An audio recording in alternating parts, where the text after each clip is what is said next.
أعوذ بالله من الشيطان الرجيم. بسم الله الرحمن الرحيم. وأوفوا بعهد الله إذا عهدتم ولا تنقضوا الأيمان بعد توكيدها وقد جعلتم الله عليكم كفيلا إن الله يعلم ما تفعلون. سورة النحل 91 نمبر آیت. 91 نمبر آیت کی د وعدو او د عهدونو ذکر دی چې د دې پابند اوسېږي. او دا آیت چې کوم دی نو ان الله یأمر بالعدل مزید وضاحت هم دی. ځکه هلته کې الله تعالی حکم کړی و چې یأمر بالعدل، حکم یې کړی په عدل کولو سره. هلته موږ ویلي وو چې د الله تعالی کوم احکام چې په انسانانو لازمي کړي دي نو بغاړه طریقه باندې په دوه حصو کې تقسیم دي، اوامر دي او نواهی دي. اوامر یعنی حکمونه، نواهی یعنی هغه څیزونه چې حرام دي.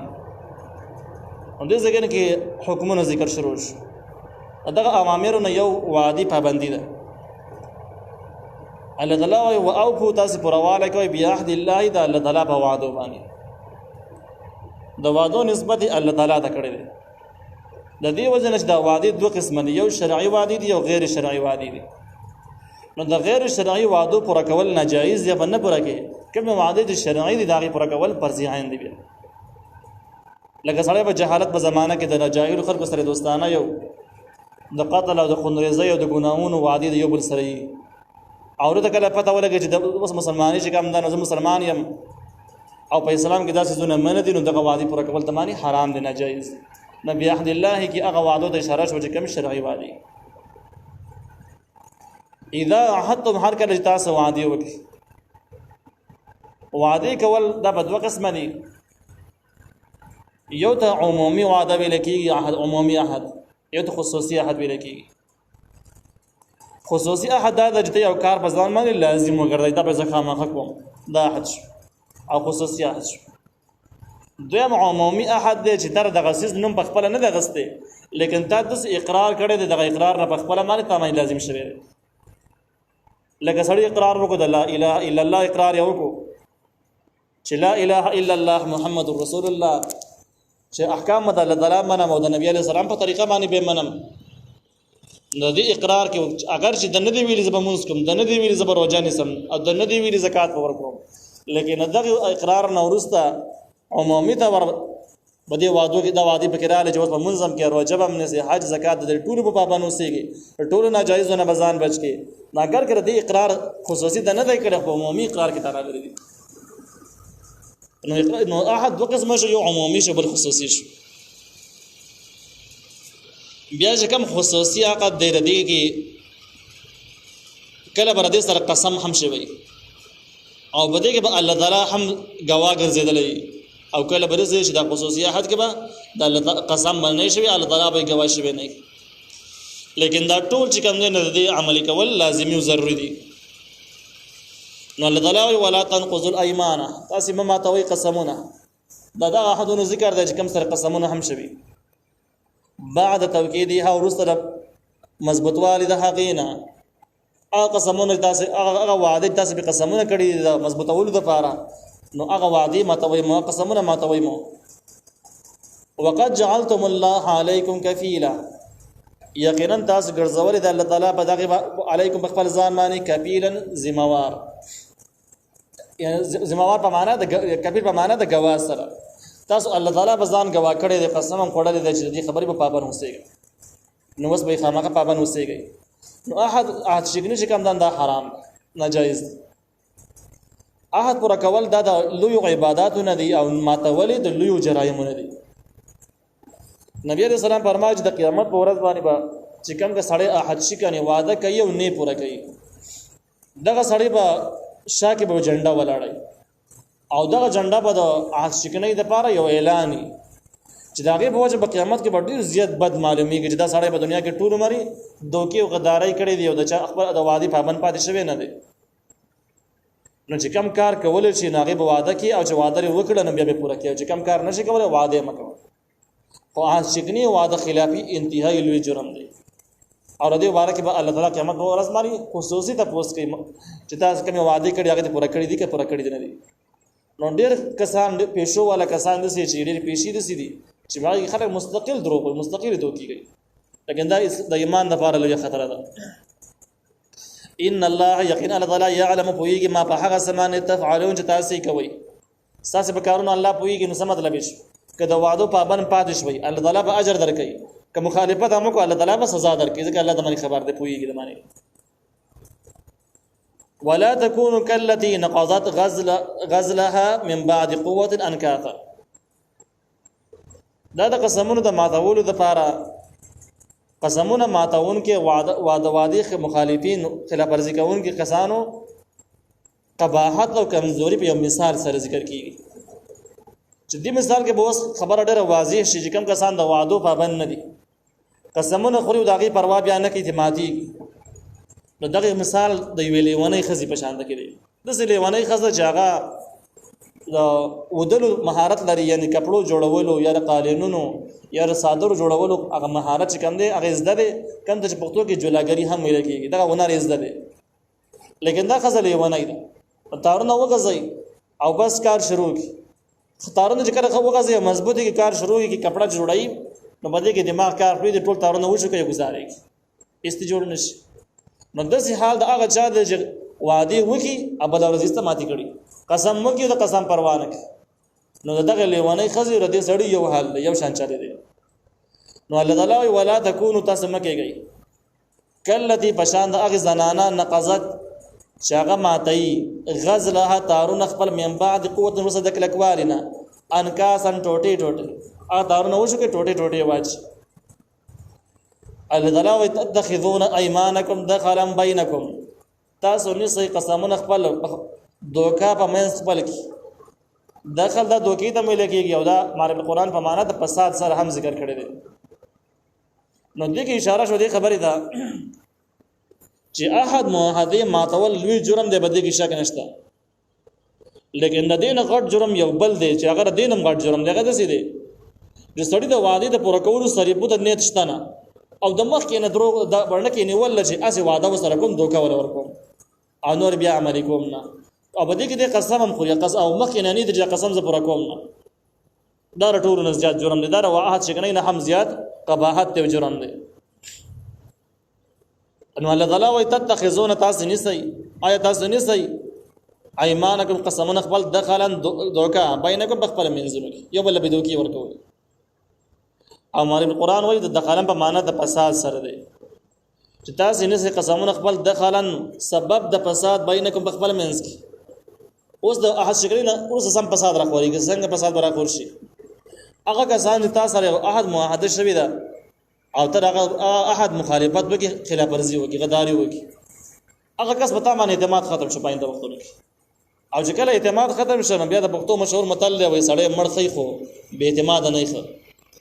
نو هغه دمانه به اعتماد او ټول د دنیا نظام په اعتماد باندې په اعتبار باندې چلیږي، اعتبار او اعتماد د غزه کې وبېلو نو قصې خراب شي. اوس چې کوم کس غداری کړل نو د غداری د انسان غصه او نفرت سخر او چتای را پاري او انسان دی حد تر رسېږي چې د ما سره غداری کړل زو سره د سری سکو. نو د مخالفینو په ذهنونو کې د انتقام جذبه په کامل درجه من راولړی چا سره تا غداری کړي. نو چې کله دا انتقام جذبه راولړی نو ګویا چې قسم ماتول دا یو فساد د پاره ور بلولې فساد را پر سره کولې، دا مطلب یې. نو الله تعالی وایي تتخذون تاسو نسي ايمانكم قسمون خپل دخلن سبب د فساد بینکم بخپل منځونو کې، یعنی هر شکل نه ورسره ډېر جګړې دښمنۍ راولړي چې هغه نه ختمېدونکي بیا. ان تكون امه هي اربع من امه، د دې وجنه چې شی وډاله اربع ډېر زیاته من امه د بلې ډالینه. دې ځکه کې د هر شکل اسباب ذکر کړي دي. دا سړی چې وعده ماته دا ولي ماته د څه خیالي چې ماته نه نو دا د څه وشي چې دې په دې هرڅ کې چې برس کا د یو کس سره معاهده شوی ده او احد معاهده سره شوی ده چې د یو بل سره ملګرتیا کوي، د یو بل مخالفت بنه کوي، خلاف ورزي بنه کوي، د یو بل دشمنانو سره بنو درېګو، په دې باندې احد وشو. بل ورځ باندې دغه کافرانو خپل منځ کې هم فرقې دي ډلې دي اختلاف دي، نو چې دې اندازه ورکوله چې لکه د کم کس ته چې میاحت کړی دی د هغې په مقابل کې چې کومه ډله ولاړه دغه زیاته طاقتوره ده زیات خلک ورسره دي پیسې ورسره دي نو اوس راشه د کمزورې ډلې سړي څخه خلاف ورزي وکړه حد شګني وکړه او د بلې سره ملګری شي نو دته یې لالچ څه دی چې د غړ ډلې سره ملګری شي دغه شان د یو سړي سره ملګرتیا ده او احد معاهدې د ملګرتیا د یو بل سره وفادار ژوند به تېروي غداري به یې بل سره نه کوي لیکن بل ورځ بل سړی ولید چې هغه ډېر مالدار او وسایل لرل وحدې لرلې او دته ته څه شی ورکاو ته مته کېده استعداد سره خلاف ورزي وکړه لړغه دشمن سب کې ودرېد بل کس په سب کې ودرېد نو د دې وجه دغه اسباب د احد شګنۍ دي د احد شګنۍ په اعتبار سره راځي چې سړی لالک دی چې بس کم کا سره مې احد دی دا پرېدو یو بل مالدار سره احد جوړ کړ دغه شان د یو د سکه سره احد جوړ کړ چې مال وحدارا کی اختیارات را کی حکومت را کی پیسې را کی او افراد سره سیوا دي ملګرتیا مې وکي نو بدغه لالچ باندې د احد شګنۍ د صورت جوړیږي फायदा کیږي دغه سره په مسلمان شوی مسلمانان سره ملګری شي بیا شي او بده خیال مانو چې مسلمانان زورور دي طاقتور دي بل له ګوري کافرانو د زورور ښکار شي کافرانو سره وسایل جوړ دي هغه افراد جوړ دي افراد قوت سیوا دي نو کوي او دې سره سیوا دي سلاټ دا سره ودرېږي نو دا د هر شکنه هغه صورتونه دي تفسیر مورخ قرآن ذکر کړی دی چې کله د جماعت سره دی معاهده وشو او دغه جماعت اسلامی جماعت او اسلامی شرایطو باندې برابر نو دغه سره احد شکنی کول په هیڅ صورت باندې جایز نه دي هغه وخت پورې بارده صراحت ماته نه تر څو پورې چې د دې کې د اسلام خلاف صراحتاً څه جرایم دي لري نه از تعبیر ماویلی والا قصینا چې صراحتاً د جرایم او د اسلام خلاف ورزي لري نه د څه خلاف ورزي جګن نه سره کیږي هغه پرې دی نه نو بیا به ته ذکر کې چې بیا مقداري وسره منه کې خو پام بز الیهم علی سواء ورته اعلان وکړي زما او سامنے کې هغه کوم عهد جو ختم شو اول به اعلان وکړي دا غینه بعد به عملګرتیا پرې وي د څه باندې چې خبر کړه دی نه دی او است غداری وسره وکړي د بیان نشه کولای بیان د احد ماتور نه مخکې به خبرداري ورکړي دا غینه بعد واحد مات پاتې شو هغه قوتونه چې کوم باطل قوتونه دي او داغه صراحتاً هغه د اسلام په مقابل کې ولاړ دي انسان په دشمنی کې ولاړ دي هغه سره احد کول په صورت باندې جایز نه دي دا احد معاهده سره بدشته دي نه یعنی هغه حربي خلک دي نو هغه صورت به بیل نه غزانه مثلا نو الله تعالی وان تكون امه ندی وجن شي وډاله هي اربع غډه زیاته من امه د بل ډالینا نو په دې صورت کې بیا تاسو حد شکنی کوي نو مې کوي ځکه انما يبلوكم الله به الله تعالی امتحان اخلص تاسو را پدې باندې تاسو نه د عهد او پر کول او د نه پر کول امتحان به تاسو راولي نو چې امتحان را باندې راولي چې کيم چې دا سړی لکه عهد چې کړي دي نو دنیوي غرضونه لپاره کړل کنه د دې غرض نه کړل چې د الله تعالی حکم دی نو په دې صورت کې به امتحان راشي اګم چې استعمال ګرځي دغه کمزوري شي او قوتونه او صلاحیتونه به ته کمزوري په نظر راشي ظاهري لحاظ باندې مقابل کې به دشمن قوي معلومیږي استبتا امتحان شي نو چې کله ستاسو نظر په دنیا باندې نو ته به د خپل مسلمانانو سره عهد مات کی کافرانو سب کې بودريږي او چې کله ستاسو نظر په الله تعالی باندې د الله تعالی په وعده باندې په آخرت باندې نو ته به دا سوچ کې چې د الله تعالی ردی حتی په زمانه کې او مر روان دی قیامت کې به پیش کېدل دي نو که زما د عملګری د موحد کار څومره کمزور دی خو زبردست سره ولاړم د مقابل کې نشم درېدل نو دا امتحاني وليبينن لكم يوم القيامه خامخ الله تعالی بیان کوي تاسو ته یوم القیامت په ورځ د قیامت باندې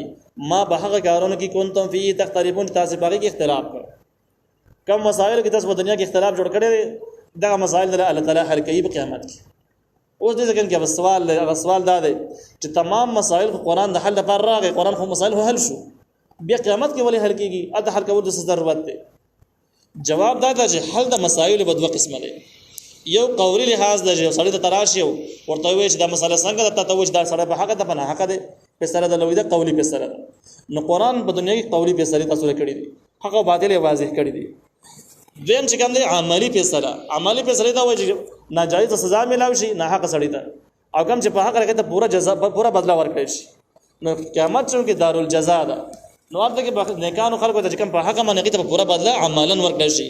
او چې کوم ګناګار دی هغه ته عملاً سزا ورکړي شي نو د څه وایي چې د قیامت په سره چې کوم دا وضاحت دا عملی وضاحت دی او دنیا کې قولی وضاحت دی قرآن قولی وضاحت کړی دی او قیامت کې به عملی وضاحت وشي